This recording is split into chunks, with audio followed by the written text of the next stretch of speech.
Assalamualaikum warahmatullahi wabarakatuh. Perkenalkan, nama saya Nurul Aini. Saya dari kelas Akuntansi Syariah 4A, NIM 025.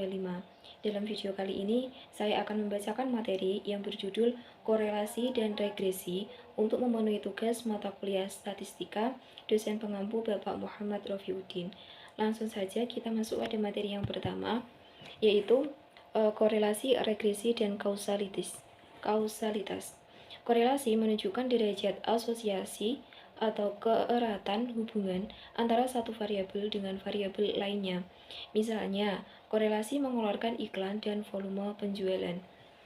Selanjutnya, regresi menjelaskan pengaruh satu variabel atau variabel independen terhadap variabel lain atau variabel dependen. Misalnya, pengaruh pengeluaran iklan terhadap volume penjualan. Sedangkan kausalitas yaitu menunjukkan hubungan pengaruh antara variabel dalam dua arah. Selanjutnya yaitu jenis-jenis korelasi. Jenis korelasi bisa dikelompokkan menjadi 3 kelompok. Kelompok yang pertama yaitu korelasi positif dengan negatif, yang kedua korelasi linear dengan non-linear, dan yang terakhir kelompok ketiga yaitu korelasi sederhana, parsial atau kompleks. Selanjutnya yaitu korelasi positif berlawanan dengan negatif. Korelasi positif jika pergerakan dua variabel bergerak dalam arah yang sama. Sedangkan korelasi negatif jika pergerakan dua variabel bergerak dalam arah berlawanan. Nah, korelasi linear berlawanan dengan non-linear akan terjadi korelasi linear jika perubahan absolut dua variabel menarik atau menurun dalam perubahan konstan. Yang kedua, korelasi tidak linear jika perubahan absolut satu variabel terhadap variabel lain tidak konstan. Korelasi sederhana, parsial, dan kompleks. Korelasi sederhana melihat keeratan hubungan antara dua variabel. Korelasi parsial, korelasi lebih dari dua variabel, tetapi tidak hanya tertarik mencari korelasi dua variabel, sedangkan variabel lain dianggap tetap. Korelasi kompleks atau multiple correlation. Ketika variabelnya dianalisis lebih dari dua variabel dan kita sekaligus mencari korelasi secara bersama-sama. Metode perhitungan korelasi. Ada beberapa cara mencari koefisien korelasi. Di antaranya yaitu melalui scattergram, metode Pearson, metode Spearman, yang keempat metode koefisien determinasi. Nah, scattergram ini apa? Scattergram yaitu atau biasanya diagram pencar. Pencar adalah sebuah plot data antara satu variabel dengan variabel lain yang memberi indikasi ada tidaknya korelasi antara dua variabel, tetapi tidak memberi angka numerik besarnya korelasi. Apa saja manfaat scattergram? Di antaranya yaitu membantu kita melihat apakah terdapat hubungan antara dua variabel. Yang kedua, manfaat yang kedua yaitu membantu kita menentukan bentuk hubungan antara dua variabel, apakah linear ataukah non-linear. Nah, di sini dipaparkan gambar-gambar atau grafik-grafik yang sudah dipaparkan dalam, adapun gambar-gambar tersebut sudah dipaparkan dalam PPT. Selanjutnya yaitu korelasi Pearson. Koefisien korelasi Pearson ini digunakan untuk menghitung korelasi antara dua variabel yang diukur dalam bentuk interval atau skala rasio. Nilainya min 1 lebih kecil dari rasio lebih kecil plus 1. R sama dengan min 1 korelasi negatif yang sempurna. R sama dengan plus 1 korelasi positif yang sempurna. R sama dengan 0 tidak ada korelasi. Rumusnya sudah dipaparkan dalam PPT. Selanjutnya yaitu data atau tabel koefisien korelasi Pearson. Dimulai dari 2005 sampai 2014 yang jumlahnya dalam kolom X yaitu sebesar 660, dalam kolom Y 695, dalam kolom XY 59.800, dalam kolom X kuadrat yaitu sebesar 54.700, dan yang terakhir kolom Y kuadrat sebesar 65.877. Nah, selanjutnya, materi selanjutnya yaitu korelasi Spearman-Rank. Korelasi Spearman digunakan untuk menghitung koefisien korelasi dari data kualitatif atau data ordinal atau data ranking. Rumusnya sudah dipaparkan dalam PPT. D sama dengan perbedaan peringkat atau rank antar variabel. Selanjutnya yaitu uji hipotesis korelasi. Uji statistika mengikuti distribusi T dengan df sama dengan N min 2. Formula ujinya yaitu rumus yang sudah dipaparkan dalam PPT. Korelasi antara harga saham per lembar dan dividen yang diberikan pada contoh sebelumnya sebesar 0,8939 dengan tingkat Mayo sama dengan 5%. Apakah kita bisa menyimpulkan bahwa terdapat korelasi positif antara harga saham dan dividen? Prosedur uji signifikansi korelasi sebagai berikut. HO banding R sama dengan 0 dan HA banding R sama dengan dan HO banding R lebih besar dari 0, dari 0. Kemudian memilih Mayo sebesar 5%. Lalu uji statistika distribusi T, dan yang terakhir membuat keputusan. Kita menolak nilai T kritis pada uji satu sisi pada Mayo sama dengan 5% dengan df 10 min 2 sama dengan 8 sebesar 1,860. Kita menolak hipotesis 0 karena T hitung 5,64 lebih besar dari 1,860. Dengan demikian, bisa disimpulkan bahwa dari sampel yang ada terdapat korelasi positif antara harga saham per lembar dan dividen yang diberikan. Selanjutnya, regresi. Analisis regresi merupakan analisis hubungan antara satu variabel atau variabel dependen dan variabel lainnya atau variabel independen. Nah, jenis hubungan antar variabel ini apa saja? Variabel dependen adalah variabel yang diestimasi atau diprediksi berdasarkan nilai variabel lain atau variabel independen. Variabel independen merupakan variabel yang digunakan untuk memprediksi atau mengestimasi besarnya variabel dependen. Ada dua jenis hubungan. Yang pertama hubungan positif jika kedua variabel bergerak dalam arah yang sama. Yang kedua hubungan negatif jika kedua variabel bergerak dalam arah yang berlawanan. Nah, jika hubungannya positif, volume penjualannya berposisi sebagai Y dan pengeluaran iklan dalam diagram X, maka garisnya akan menjauh dari titik Y dan X. Sedangkan hubungannya yang negatif, yaitu volume penjualan dan harganya menghubungkan antara titik Y dan titik X ini saling berhubungan. Selanjutnya yaitu scattergram. Scattergram adalah langkah awal untuk menentukan bagaimana jenis hubungan antara variabel dependen dan independen.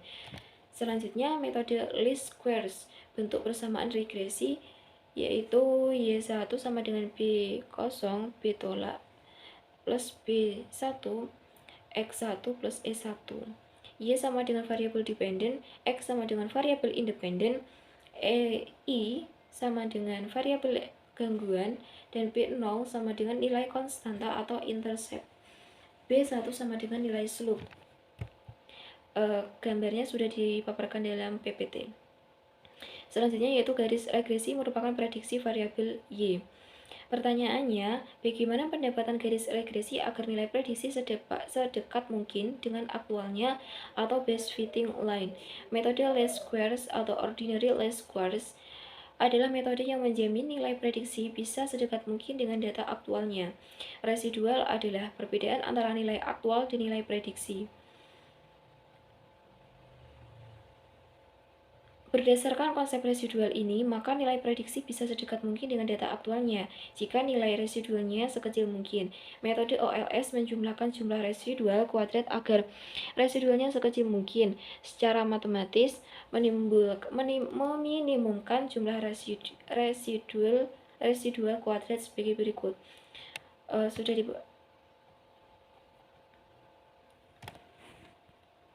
Sudah dipaparkan dalam PPT. Adapun rumus-rumusnya sudah dipaparkan dalam PPT.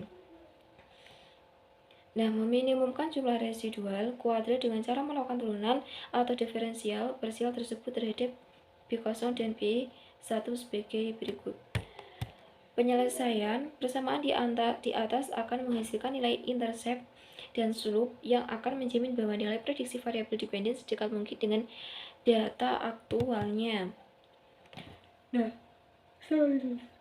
selanjutnya yaitu ada data pengeluaran iklan dan volume penjualan sebanyak 8 perusahaan. Datanya sudah dipaparkan dalam PPT. Hubungan linear antara pengeluaran iklan dan volume penjualan dapat ditulis dalam persamaan regresi sebagai berikut. Y sama dengan B0 plus B1 X plus E. Y adalah volume penjualan atau juta unit dan pengeluaran iklan dalam juta rupiah. Yang pertama, carilah intercept dan slope garis regresi berdasarkan metode least squares. Yang kedua, carilah nilai prediksi penjualannya. Kemudian kita harus memaparkan beberapa data ke 8 perusahaan yang di atas tadi. Nah, jumlahnya dalam kolom X sebesar 4150, dalam kolom Y sebesar 450, kolom XY sebesar 299.000, dan dalam kolom X kuadrat sebesar 28.000, 2.817.500. Nah, rata-rata dalam kolom X sebesar 518,75 dan dalam kolom Y sebesar 56,25. Persamaan garis regresinya dapat ditulis sebagai berikut.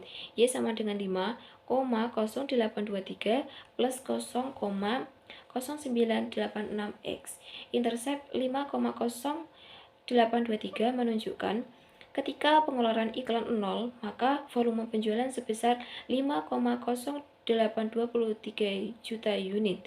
Besarnya slope 0,0986, berarti setiap kenaikan pengeluaran iklan sebesar 1 juta rupiah, maka volume penjualan akan naik sebesar 0,0987 juta unit atau 98.700 unit.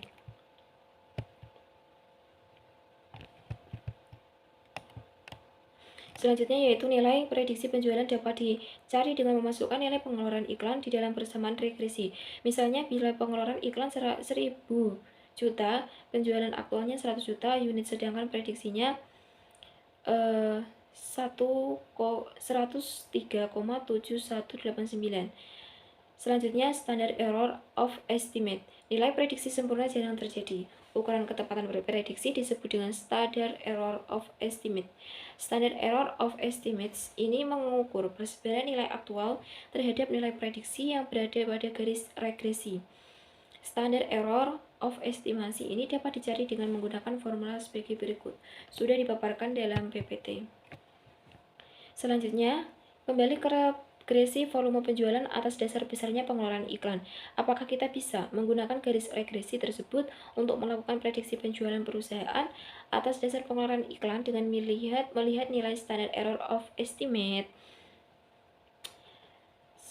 Nilai standard error of estimates relatif kecil sebesar 5,3329, sehingga kita bisa menggunakan garis regresi yang kita dapatkan untuk melakukan prediksi volume penjualan perusahaan. Nah, kembali ke contoh, pengaruh pengeluaran iklan terhadap volume penjualan. Yang point out dengan interval keyakinan 95%. Berapa nilai interval estimasi? Yang B, dengan interval prediksi 95%, berapa nilai interval prediksinya jika pengeluaran iklan sebesar 1.100 juta rupiah? Nilai rata-rata X 518,75, standar error 3.329, dan nilai kritis T dengan interval keyakinan 95% dan di F8 min 2 sama dengan 6 sebesar 2,447. Selanjutnya yaitu koefisien determinasi atau R kuadrat. Ukuran kebaikan garis regresi ini disebut dengan koefisien determinasi yang mengukur presentasi total variasi Y yang dijelaskan oleh variabel independen X. Variasi total terdiri variasi karena garis regresi dan variabel residual. Diagramnya sudah dipaparkan dalam PPT.